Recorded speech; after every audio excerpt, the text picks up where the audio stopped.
Minister, this amendment bill will recognise that newly redundant workers lost out on their reconcilable service while they were temporarily laid off due to COVID-19 regulations.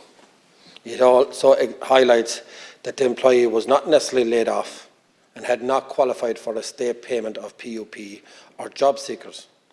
This objective of this amendment is to address the gap. This allows the person to qualify for a social inclusion fund for €1,860. Employers are not liable for this shortfall in this period from March 2020. From what I can see in this amendment, I understand the significance of the gap highlighted. Minister, I understand what this entails, but when I see, and it's been mentioned in the Dáil here already, the Debenham workers from Limerick, the way they were treated by an international company that moved their assets out of the country into another international company to get away with what they rightly deserve to give the Irish Debenham workers, and for the loyal service that they had given to my county and in Limerick and to the people of Limerick and the families. They worked hard, they looked after their shop, and they looked after the people of Limerick and the surrounding areas. And to say that the likes of Debenhams could use a different international company to transfer their assets before you could do anything, that can't happen again. From the point of view of people going forward, and with the rising fuel costs and the rising cost of living in this country, how many more companies now are going to fall short, and especially SMEs,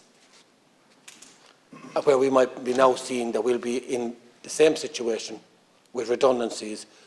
But again, the international companies that have multi-millions, 51% of the people in Ireland are employed by SMEs. 51%. And with the way that the cost of living is at the moment, the cost of running a business, cost of insurance, across the board, they've been crippled. But international companies can use cross waters and can get stuff into this country a lot cheaper and get all the different supplies to themselves a lot cheaper than our SMEs in this country. What happens to those people that will be forced into closure due to rising costs, which the government could actually help in, which I've already highlighted in the fuel costs? We also have people in this country, through no fault of their own, Minister, that I have one particular person that through mental illness, late diagnosis, could not turn up to work, and he did not qualify for job seekers, he did not qualify for any medical backup, and cannot now get any funding, and his wife and their 2 children are trying to fight off fires. They're dropping all around them and trying to quench them, to have that family survive, because that person is not recognised that they worked over the last 2 years due to mental illness, and they were trying to find out what was wrong. They now know what is wrong, but they now qualify, that family qualifies for nothing because he was not recognised at the time that he was working. So it's based over the last 2 years. The stamps is based over their working over the last 2 years. There needs to be exceptional cases in these situations for people that they do qualify. I'm self-employed myself. I've been self-employed for over 30 years. I can see firsthand when I look at my local shopkeepers, I can look at my publicans, I can look at people in small industry around me, that under regulations that you're making for multinational companies, we are putting legislations in place and criteria in place that we're actually crippling our own economy.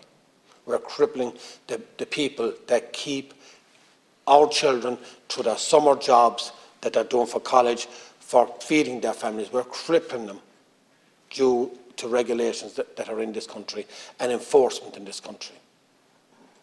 I need your help to help me and to help the departments to understand what it's like to be an SME. I spoke here last night, and I showed last night, and I was corrected on one of the things I said, and I accept that. But I spoke last night from the eyes of a person within the rural independence, most of us are self-employed. And what we bring to this chamber is real life living from people that run a business outside of this chamber. And we can see firsthand from other businesses how they struggle with insurance costs, with day-to-day running of running their business and trying to keep the doors open. And then they are trying to compete with a multinational. And if I may give one small example, if you look within a city where you've got massive supermarkets, and then you look in my own parish of Grana and in Ballingarry and in Croom, we have good-sized shops within our area, but they would have a less population, so their figures of what they're trying to get in their food costs are slightly higher than what they would have in the city. What is there in place to help SMEs outside of a largely populated area? Because their cost of running their business is the same. If you're within a small parish, like I said, Grana again, and you're rateable, and you have to provide for the community that's around you, so you have to have the fuels for the people around you, whether it be gas, whether it be coal, briquettes, whatever they have, in large quantities, so you can actually become some way affordable for the people around you. You have to stock all these different products to cover your area of 400 or 500 people that might be within a 5 or 6 or 7 mile radius of you, that you have to cover all these products. Their rates that they're paying within the county are the same rates they pay within the city, even though they wouldn't have a fraction of the footfall to survive. But what they're doing for my community means that I can go get my loaf of bread and I can get my milk without having to travel 30 miles or 20 miles to the nearest supermarket. And they're also the point where people can meet their neighbours. It's the hub of a parish. In a lot of parishes, years ago we had a pub in every parish, and you had, now what you're left in some parishes is you're lucky if you have a shop. You have your hall, you would have your church, you'd have your facilities for GA or soccer, whatever you have. And that's your hub. So the shop and the SMEs in our areas are so important to our communities and what they give in employment within our communities, and what service they give to the elderly for their day-to-day running of getting their basic foods for the week. So, Minister, I want us to look at going forward what can be put in place for SMEs in this country that are actually providing a service for the rural people of Ireland, in the likes of my county. What can we do to advise the government to show them on the ground what services they're given? And I mentioned Ballingarry, and we have a supermarket there. But the people from around that area are feeding into it. But again, they haven't got the same footfall as you would have within the city. You can be within the city, within a shop in the city, and have 2 or 3 items, and that's target item. And the shop next door might have 3 or 4 different items. They can survive because of footfall. Within a countryside, we have to have all those, everything that you want within one shop. And what the governance is that you're rateable on the size of your property. You're rateable if you have a bathroom in your premises.